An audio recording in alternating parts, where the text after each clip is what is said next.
বিশ্বের সবচেয়ে রহস্যময় গোয়েন্দা সংস্থার নাম বললে সবার আগে মনে আসে সিআইএ বা মোসাদ।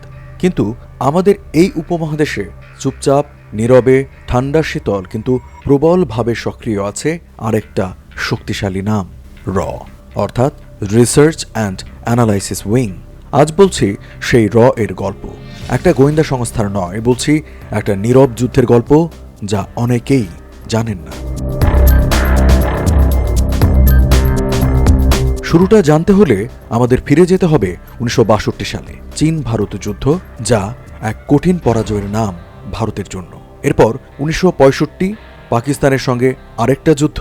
এসব যুদ্ধে ভারতের একটা বড় দুর্বলতা স্পষ্ট হয়ে গেল, বিদেশে চোখ কান নেই, মানে গোয়েন্দা শক্তি খুবই দুর্বল। তখন গোয়েন্দার দায়িত্বে ছিল আইবি বা ইন্টেলিজেন্স ব্যুরো, কিন্তু ওটা মূলত দেশের ভেতরের খবরাখবর নিয়ে কাজ করত। বিদেশে নজরদারি করার মতো কাঠামো ছিল না। এই পরিস্থিতি থেকে শিক্ষা নিয়ে 1968 সালে তৎকালীন প্রধানমন্ত্রী ইন্দিরা গান্ধী গঠন করলেন এক নতুন সংস্থা, র। র এর প্রথম প্রধান হলেন এক শান্তশিষ্ট, ধীরস্থির কিন্তু অসম্ভব বুদ্ধিমান অফিসার আর.এন. কাউ বা রমেশ্বর নাথ কাউ।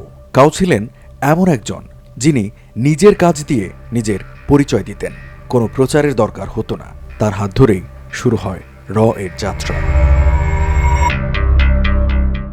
র এর কাজ ছিল খুব পরিষ্কার: বিদেশে গোয়েন্দা তথ্য সংগ্রহ করা, সন্ত্রাসবাদের বিরুদ্ধে কাজ করা আর ভারতের নিরাপত্তা নিশ্চিত করা।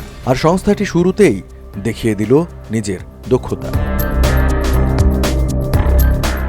1971 সালের যুদ্ধ মনে আছে তো? পূর্ব পাকিস্তান, আজকের বাংলাদেশ, তখন পাকিস্তানের শাসনের বিরুদ্ধে লড়ছে। র গোপনে সাহায্য করল মুক্তিবাহিনীকে, তাদের ট্রেনিং দিল, অস্ত্র দিল, তথ্য দিল। ফলাফল পাকিস্তান বুঝতেই পারল না কি হচ্ছে। ডিসেম্বর 1971 জন্ম নিল স্বাধীন বাংলাদেশ। এই ছিল র এর প্রথম বড় সাফল্য। কিন্তু এরা তো সামনে আসে না, তাদের কাজ চলে ছায়ার আড়ালে। এর পরের বছরগুলোতে র অনেক গোপন অপারেশন চালায়। চীনে পারমাণবিক পরীক্ষার উপর নজর রাখে, পাকিস্তানে জঙ্গি শিবিরের তথ্য সংগ্রহ। এমনকি শোনা যায় পাকিস্তানের পারমাণবিক প্রকল্পে র এর একজন গুপ্তচরও ছিল। তবে শুধু পাকিস্তান, চীনই নয়, র নেপাল, ভুটান, এমনকি আফগানিস্তানেও কাজ করেছে ভারতের স্বার্থ রক্ষা করতে।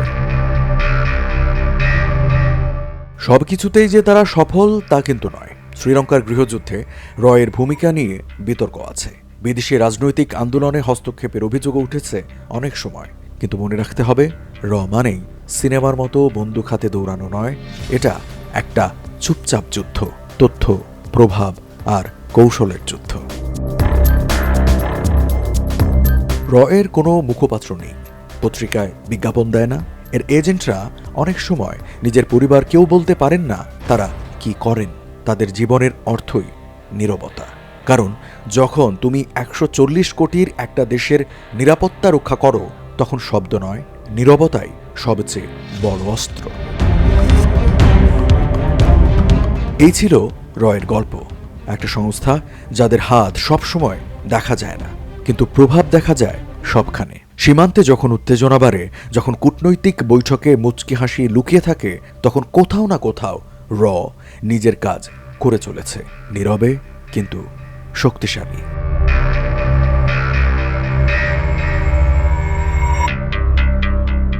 প্রিয় দর্শক, প্রতিবেদন সম্পর্কে কিছু বলার থাকলে মন্তব্যের ঘরে লিখতে পারেন। এমন প্রতিবেদন পেতে চ্যানেলটি সাবস্ক্রাইব করে সঙ্গেই থাকুন। পৃথিবীর পথে বিশ্ব দর্শনের নতুন ঠিকানা।